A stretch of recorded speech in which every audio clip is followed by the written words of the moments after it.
वासुदेवाय। हरे परमात्मने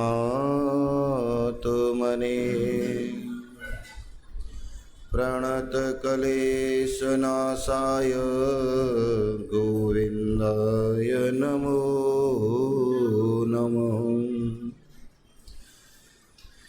वसुदेवसुतं देवं कंसचारूणमर्दनं देवकी सुपरमानन्दम् कृष्णं वन्दे जगद्गुरुं। कृष्णं वन्दे जगद्गुरुं।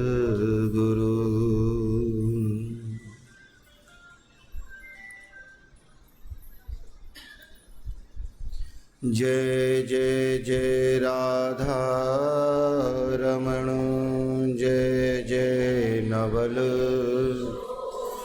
जय गोपी चित चोरे प्रभु, जय जय जय जय।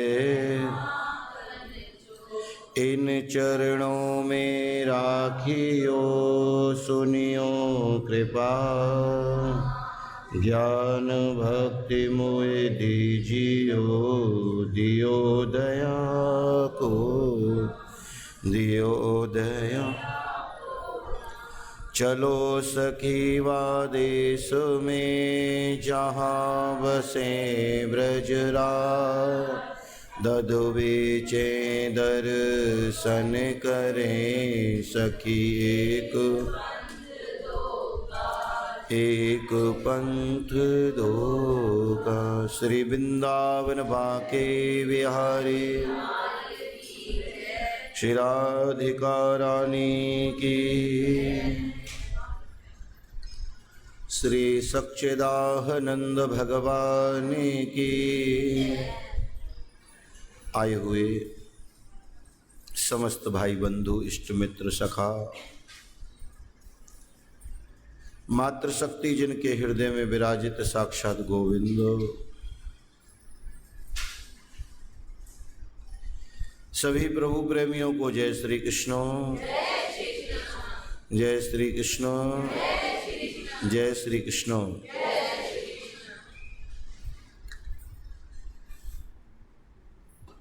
आज तो छुट्टी होगी, आज नहीं है? अच्छा, मैं कहा आज भाई अहोई अष्टमी है तो छुट्टी कर रखी हो, अब छुट्टी नहीं है। अच्छा चलो, भगवान के नाम की छुट्टी होनी भी नहीं चाहिए, चलती रहनी चाहिए। देखो कमाएंगे नहीं तो फिर घर में आएगा कहाँ से, और घर में आएगा नहीं तो घर में शांति रहेगी कहाँ से। आमदनी से ही सुख संपत्ति जितनी भी हैं आमदनी से है। तो हम और आप सब लोग ज्ञान की गंगा के घाट पर एकत्रित होकर के अपने जीवन का कल्याण करने के लिए ठाकुर जी से प्रार्थना करते हैं कि प्रभु जैसी हमारी जो मति है ना, बुद्धि जो है, मति कहते हैं बुद्धि को, जो हमारी मति है ना वो आपके श्री चरणों में गति करेगी, जब ही हमारी मुक्ति होगी। पृथु जी महाराज ने देवर्षि नारद से पूछा कि प्रभु आप तो वेदज्ञ हैं, उपदेशक हैं, श्रेष्ठ हैं। श्रेष्ठ शब्द जो है ना बहुत कम लोगों के लिए लगाया जाता है। नारद जी की वाणी पर और वीणा पर, नारद जी की वाणी पर और वीणा पर क्या रहता है? नारायण। क्या रहता है? ऐसे ही हमारे कार्य में और कर्म में, कार्य में और कर्म में क्या रहना चाहिए? नारायण। कार्य करना मना नहीं है, पर कार्य में कार्यकर्ता को भूलना मना है। भाई जैसे हम लोग काम कर रहे हैं ना, ऐसे भगवान ने भी काम किया है, हम सबको सृष्टि को रचा है। जैसे आज हमें कष्ट होता है हमारे बच्चे हमसे बात नहीं करते, ऐसे भगवान को भी बड़ा कष्ट होता है कि बच्चे जो है मेरे को 2 मिनट नहीं देते, बाकी सब कुछ मैंने इन्हीं को दिया है। भगवान को भी बहुत कष्ट होता है। भगवान हमारा तुम्हारा सबका पिता है। भजन कभी किसी को दिखा के नहीं किया जाता। एक संत हैं हमारे, वो कहते हैं महाराज आपके तो होठ भी नहीं हिलते, आप कैसे भजन करते हो? जब भजन होता है तो होठ हिलते हैं, राम राम राम राम हैं, तो आप कैसे भजन करते हो? आपके तो होठ भी नहीं हिलते। तो वो कहते हैं मेरे होठ नहीं, मेरा मन भी नहीं हिलता, मेरा मन भी वहीं रहता है जहाँ मैं रहता हूँ। और हमारे साथ ऐसा होता है कि हम कहीं रहते हैं और मन कहीं रहता है। और ज़्यादा से ज़्यादा हम लोग कोशिश ये करते हैं कि सामने वाले में कमी कितनी है, जबकि हमें ढूंढना क्या है कि उसकी खासियत ढूंढनी है। तो श्रेष्ठ उपदेशक नारद जी से जब पृथु जी महाराज का प्रश्न उठता है तो नारद जी कहते हैं कि देखो आप जो मेरे से पूछ रहे हो कि धन को और बढ़ाने के लिए, धन की वृद्धि के लिए, और संसार में हम सब लोग जो है ना, जैसे धन की वृद्धि है ऐसे वंश की वृद्धि के लिए बहुत कष्ट में है।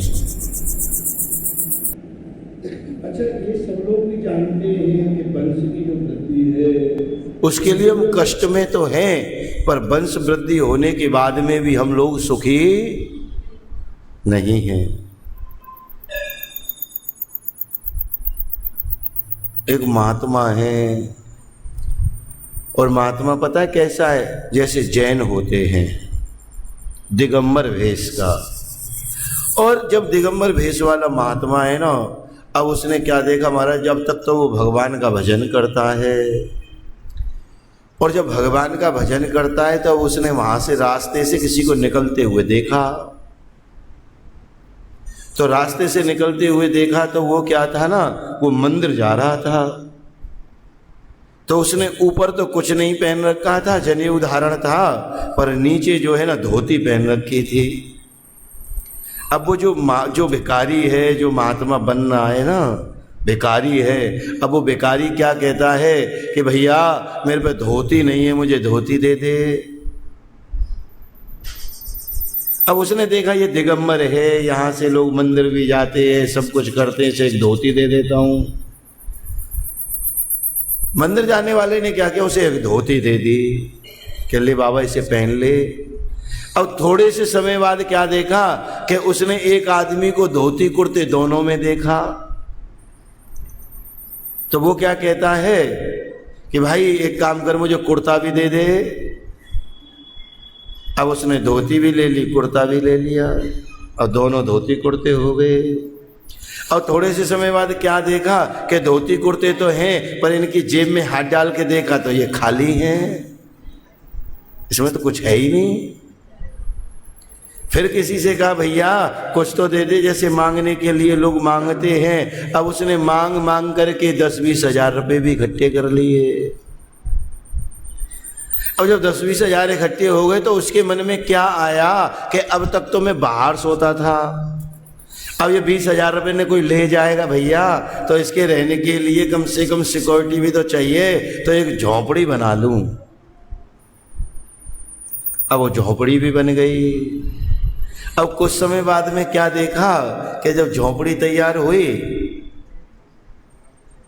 तो कहता है भाई पहले तो मैं खुली हवा में सोता था, झोंपड़ी में तो गर्मी लगेगी। तो फिर क्या हुआ, झोंपड़ी में पंखा भी लगवा लिया। फिर बीता समय कि महाराज अब पंखा तो बन गया है, लग भी गया है, पर अगर मैं कहीं चला गया तो झोंपड़ी पंखा सब गायब ना हो जाए, इसलिए इसकी रखवाली करने के लिए एक घरवाली भी होनी चाहिए। जब घरवाली आ गई तो अब मन में सोचने लगा, ये इतने बच्चे हैं हमारे, बीवी बच्चे सब हो गए, झोपड़ी में रहेंगे, अब महल भी होना चाहिए। मेरा समझाने का जो विषय है घूम फिर करके आप लोगों को, वो यही है, कामनाओं का महल कभी बनता नहीं है। कामनाएं तो हमेशा बढ़ेंगी, और कामनाएं जब तक बढ़ेंगी जब तक हमारी उम्र बढ़ रही है। जैसे जैसे छोटा बच्चा होता है वो एक खिलौने से मान जाता है, हम गाड़ियों से भी खुश नहीं हैं, वो एक महाराज वैसी फॉर्मलिटी वाली गाड़ी से ही खुश हो जाता है, माँ बाप ला के दे देते हैं। तो उम्र बढ़ती है वैसे कामनाएं बढ़ती हैं, और जबकि उम्र बढ़ने के साथ साथ में कामनाएं न बढ़ करके भजन बढ़ जाए तो हमारा कल्याण हो जाए। तो पुत्र परिवार वृद्धि होना भी आवश्यक है महाराज। और बहुत सारे लोग हैं जो बहुत कष्ट में हैं, जिनका परिवार में महाराज वंश वृद्धि नहीं है। कोई उपाय बताओ। नारद जी कहने लगे, सुनो, धन को देने वाला और पुत्र देने वाला एक उपाय है कि क्या, कि महाविद्या, महामाया, महामेघा, महास्मृति, महामोहा, महाभगवती, महादेवी, महेश्वरी, अहोई देवी का व्रत है। और ये समस्त गृहस्थियों के लिए हितकर है, उनके हित के लिए है। पृथु जी ने कहा, महाराज ये सब आप मुझे श्रवण कराओ, कौन सी तिथि में रखा जाता है, इसकी क्या विधि है, ये कब से प्रारंभ हुआ है। तो कहने लगे, सुनो, एक समय की बात है कि हमारी इस पृथ्वी पर अकाल पड़ गया था। अकाल जब पड़ा तो महाराज बीज मात्र प्राणी रह गए, बीज मात्र बहुत कम रह गए, बहुत कम लोग रह गए थे, बहुत कम ही बचे थे। जैसे अभी कुछ समय पहले कोरोना था, हमारे समय में भी ये अकाल था। लोग घरों से नहीं निकलते थे, इतने डर गए थे कि अपने माँ बाप को भी खाना दूर से देते थे महाराज, उनकी थाली भी नहीं धोते थे। और जो उनके साथ में रहे ना, उन्होंने मरने नहीं दिया अपने माँ बाप को। कई बच्चे ऐसे हैं। मैं किसी घर में गया, अभी कुछ समय पहली बात है, तो उन्होंने जब कहा, पंडित जी अब तो हम बहुत परेशान हैं, तो उनकी जो धर्मपत्नी जी हैं उन कहने लगी, पंडित जी इनको कोरोना हो गया था और बहुत दुखी थे, हम बहुत परेशान थे। तो वो आदमी क्या कहता है, पंडित जी जो इसने मेरे साथ किया है मैं कभी भुला नहीं सकता। कि क्या किया है? मैंने कहा, कहने लगे मेरे को इतना कोरोना था कि मैं मर जाता, पर ये मेरे कमरे में से और मेरे पास से दूर नहीं हुई, मेरे साथ खाना खाती रही कि इनको ये ना हो जाए कि अब मुझे कोरोना हो गया और मैं मर जाऊंगा। मेरे साथ में रही और उसी में खाना खाती रही, मेरे साथ खाती थी बैठ करके, और बच्चों को सबको अलग से देती थी। तो जिन्होंने अपने आप से अपने उनको दूर किया, उनको एहसास हो गया कि ऐसा हमको हुआ क्या है। लोग भय से ज्यादा मर गए, रोग से तो मरे ही मरे, पर भय से मर गए। तो महाराज जो प्राणी भय को दूर करता है और भवसारक, जो भव को तारने वाला है, जो भव को पार करने वाला गोविंद है, उसका स्मरण करता है, तो जीवन जो है ना, फिर उसमें कोई कष्ट नहीं होता। अगर कष्ट होता भी है तो कष्ट तारक जो है वो वहां खड़ा होता है। पांडवों के जीवन में अब तक कितनी बार कष्ट हुआ, पर कष्ट तारक जो है वो हमेशा उनके पास खड़ा रहा, कष्ट होने नहीं दिया, एहसास नहीं होने दिया। तो बीज मात्र प्राणी जो है, ऐसे ही वेदज्ञ ब्राह्मण, जब हमारे तुम्हारे जीवन में कोई कष्ट आए तो हमें क्या करना चाहिए? किसी श्रेष्ठ से सलाह लेनी चाहिए, किसी श्रेष्ठ व्यक्ति से हमें सलाह करनी चाहिए। जब हम लोग किसी श्रेष्ठ व्यक्ति से सलाह करते हैं तो क्या होता है कि हमें एक अच्छा मार्ग मिलता है। ब्राह्मणों के पास गए, ब्राह्मणों से कहा महाराज संसार में जितने भी लोग हैं ये सब न जाने होता क्या है, कुछ समय होता है और चले जाते हैं, कोई उपाय बताओ। कहने लगे उपाय तो यही है भैया कि हम सब लोग जो है ना क्या करें कि हम अहोई अष्टमी का व्रत करें। अब इतनी भीड़ हो रही थी, सब लोगों के हृदय में बड़ा महाराज भाव था, और वहाँ क्या देखा, उस भीड़ को देख करके एक धीमर की बेटी उनके बीच में आई और कहने लगी आप सब क्या कर रहे हो। कहने लगे हम कुछ नहीं कर रहे, हम तो उपाय पूछ रहे हैं। तो कहने लगे उपाय तो यही है कि अब ये किया कैसे जाए।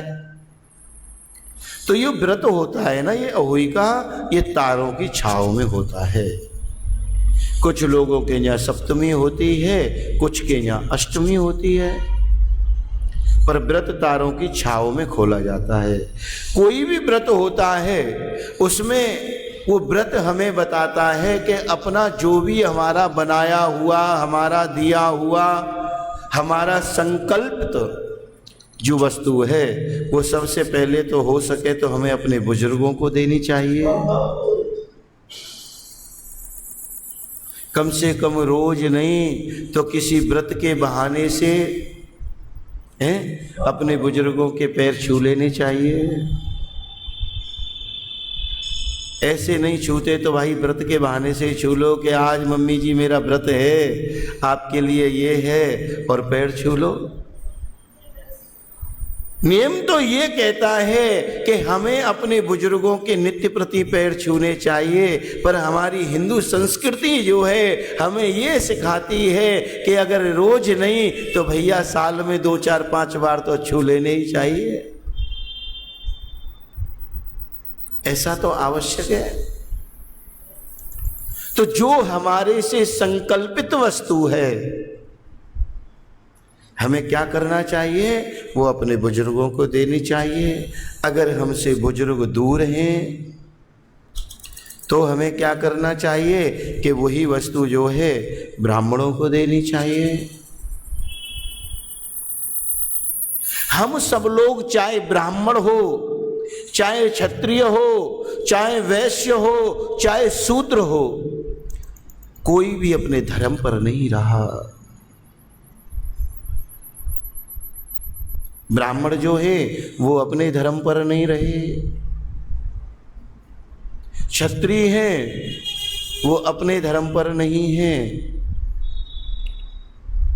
शास्त्र कहता है कि महाराज हम सबके अंदर जो है ना एक वस्तु आवश्यक है, और क्षत्रियों के अंदर विशेष है, और वो है लज्जा।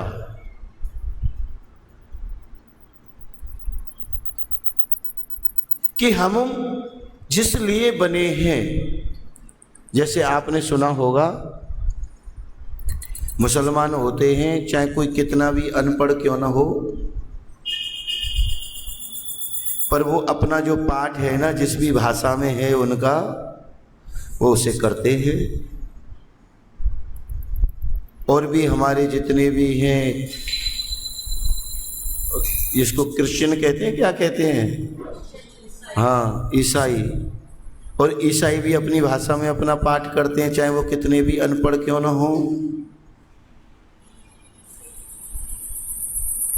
हमारे सरदार भाई वो भी अपनी महाराज पंजाबी भाषा में जो भी गुरुवाणी लिखी है उसे आप पाठ करते हैं,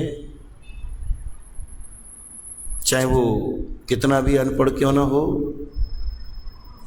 पर हमारे ब्राह्मण भाई वेदों का अध्ययन नहीं करते तो परेशान हैं। मन में भी ये है कि अध्ययन भी करें, पढ़ लिख करके तैयार भी हों, फिर जजमान के घर कथा करने के लिए जाएं। अब वहाँ जाएं तो इतना धन मिले कि जिससे महाराज एक दिन का भोजन भी नहीं चल सके, तो फिर विद्या भी अध्ययन करके क्या करें। क्षत्रिय हैं, क्षत्रियों का काम क्या है कि वो महाराज सबकी रक्षा करे। अब वो अपनी रक्षा नहीं कर पाते तो रक्षा दूसरों की कैसे करें? सब लोग अपने अपने धर्म से विमुख हो गए, मेरा कहने का मतलब है।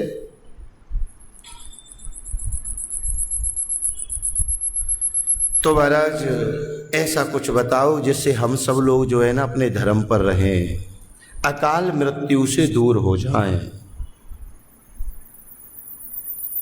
और आजकल तो अकाल मृत्यु जो है ना वो बहुत है। अकाल मृत्यु का एक नाम पता है क्या है? क्या नाम है? अकाल मृत्यु का एक नाम है अटैक।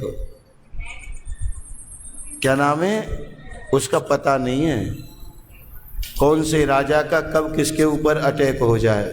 सवेरे सवेरे फोन बजता है तो मुश्किल होता है उसे उठाना कि पता नहीं ये आया है तो किस लिए आया है।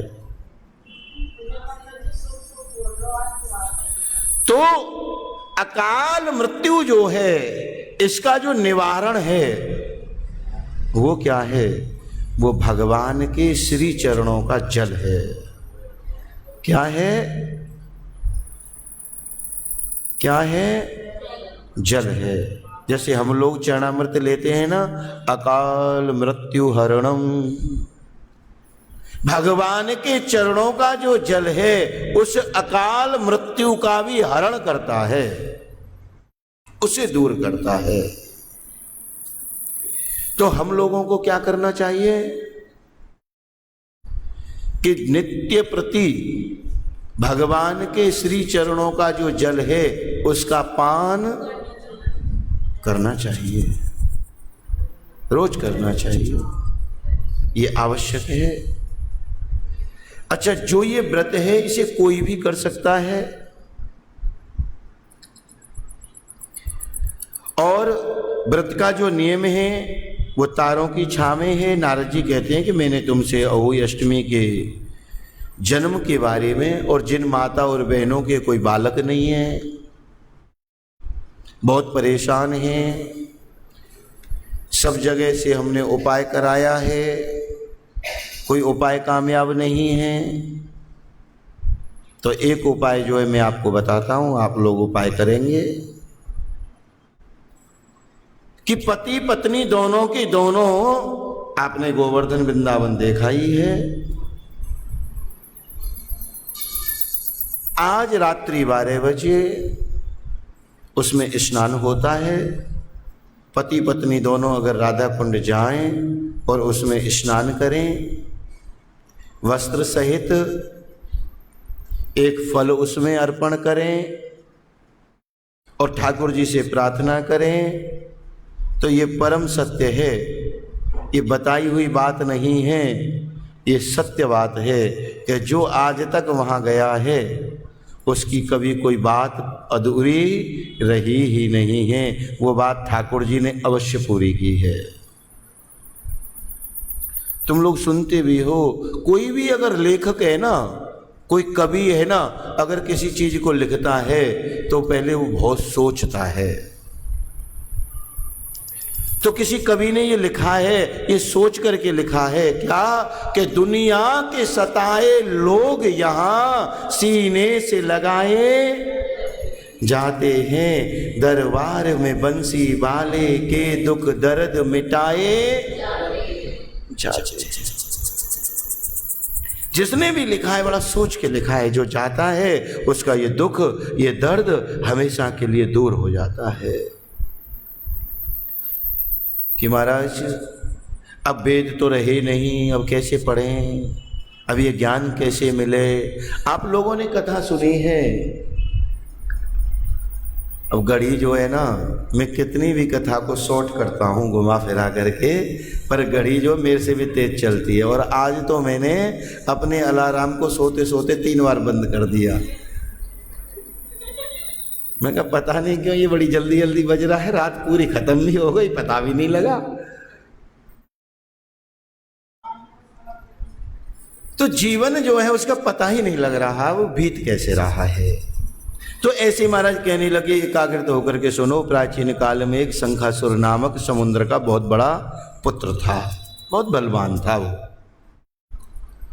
समय होने पर ऐसा नहीं है हमारे अंदर से हमारी भक्ति मन नहीं कहता कि हम भजन न करें, पर ऐसा भी नहीं है कि भजन करने को रोकने के लिए हमारे अंदर से जो हमारी दैत्य प्रवृत्ति है वो उसकी टांग पकड़ के न खींचती हो, आज क्यों कल कर लेना।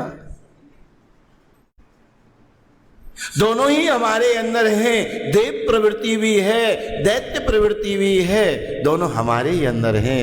एक टांग पकड़ के खींचना चाहती है और एक प्रवृत्ति कहती है तू भजन कर। अब उन दोनों में झगड़ा होता है, जो जीत जाता है वो भगवान के पास आ जाता है, और जो अगर दैत्य जीत जाता है वो हमें किसी और रास्ते पर ले जाता है। प्रवृत्ति दोनों ही हमारे अंदर हैं, हक और किसी के अंदर नहीं है। तो महाराज इसने क्या किया, इतना पराक्रमी है कि इसने समस्त वेदों को लिया और ले जाकर के समुद्र में अपने घर में छुपा दिया।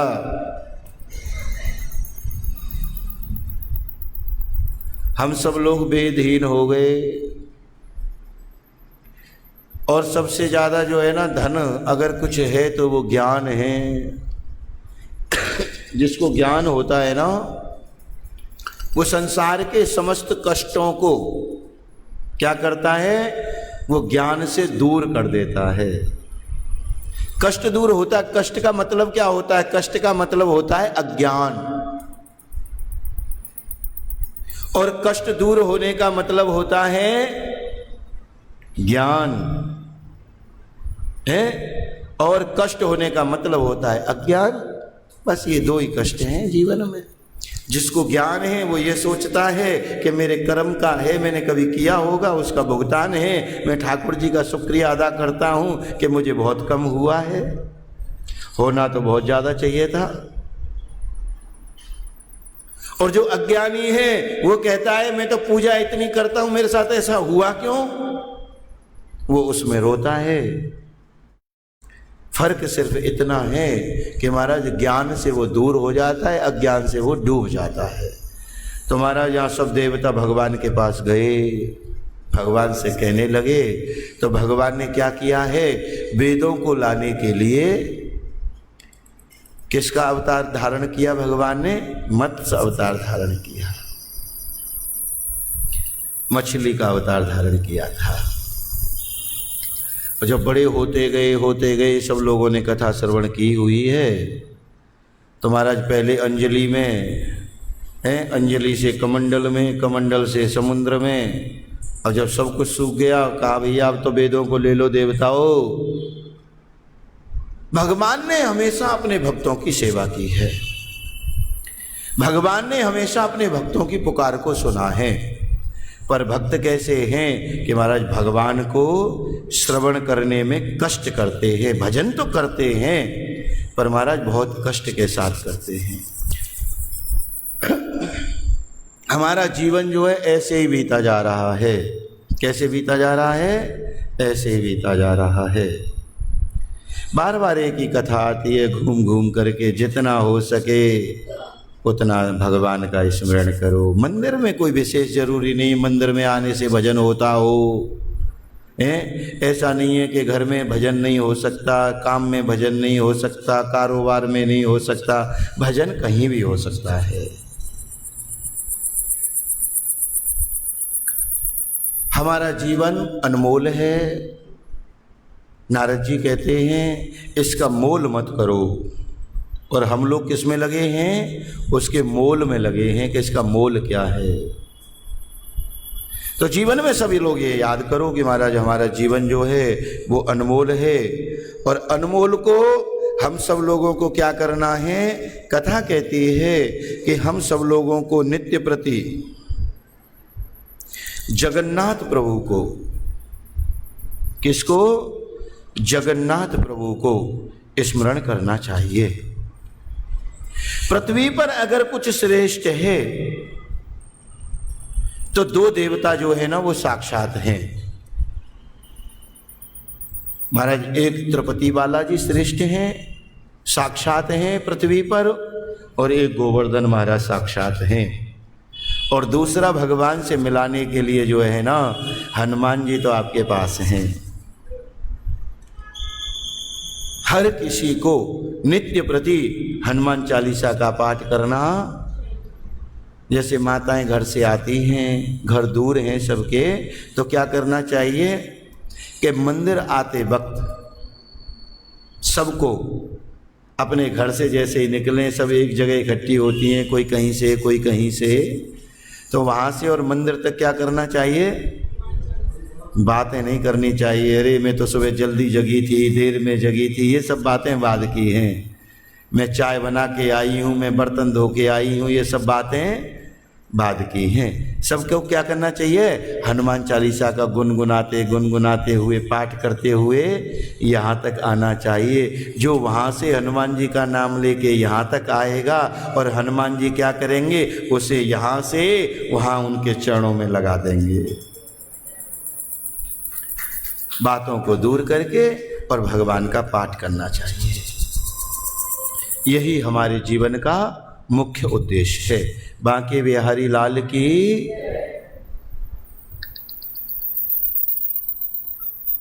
श्रीमन्नारायण नारायण नारायण भजमन नारायण, श्रीमन्नारायण नारायण नारायण।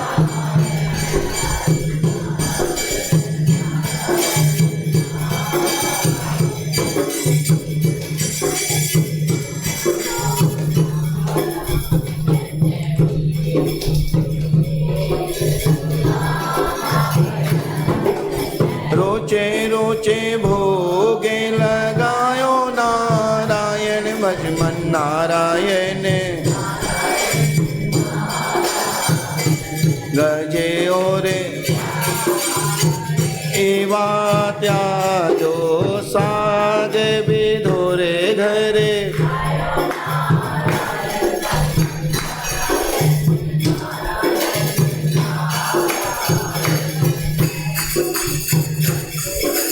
होंडी तारे सामले सामले आए नारायण भजमन नारायण, गजे ओरे ग्राह लड़े जल भीतर लड़ते लड़ते गजे,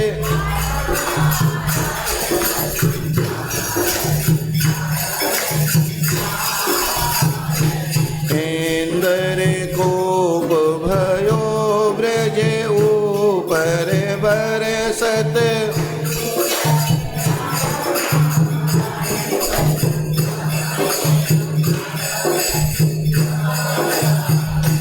द्रौप सुता की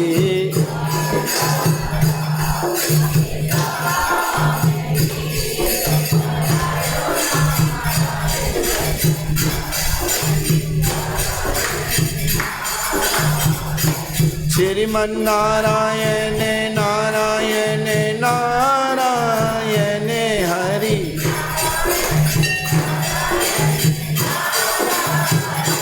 गोविंद नारायण यन श्रीमन्नारायण, बांके बिहारी। कथा विसर्जन होत है, विदा होए हनु राम लक्ष्मण।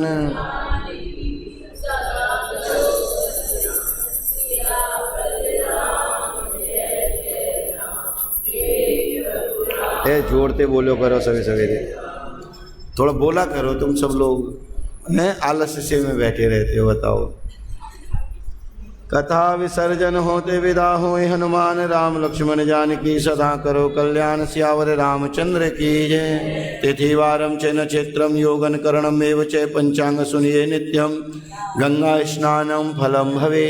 गंगे हर हर गंगा मैया की, यमुना मैया सरस्वती माता, प्रयागराज कुरुक्षेत्र पुष्करादि तीर्थ संत भक्तन की। आज जो है अष्टमी तिथि गुरुवार है, मुख्य नक्षत्र है, संध्या योग है, वज्रकरण है, अंग्रेजी की 24, 8 देशी है और कर्क के चंद्रमा है। और आज सूर्य भगवान 6:41 पे उदय हुए, 5:42 पे अस्त होंगे। बांके बिहारी लाल की। जैसे 4 अवस्थाएं होती हैं ना, उनमें से जो है क्या होता है, एक अवस्था आज पूरी कार्तिक के महीने की हो गई है। 4 सीढ़ी हैं तो 8 दिन आज तुम लोगों को हो गए, ठीक है ना। तो अब तो भैया थोड़े से रूटीन में आ जाओ, थोड़ा तेज बोला करो। अब मैं बोलूँगा नहीं, अब सब तुम बोलोगे। अब सौंप दिया इस जीवन का सब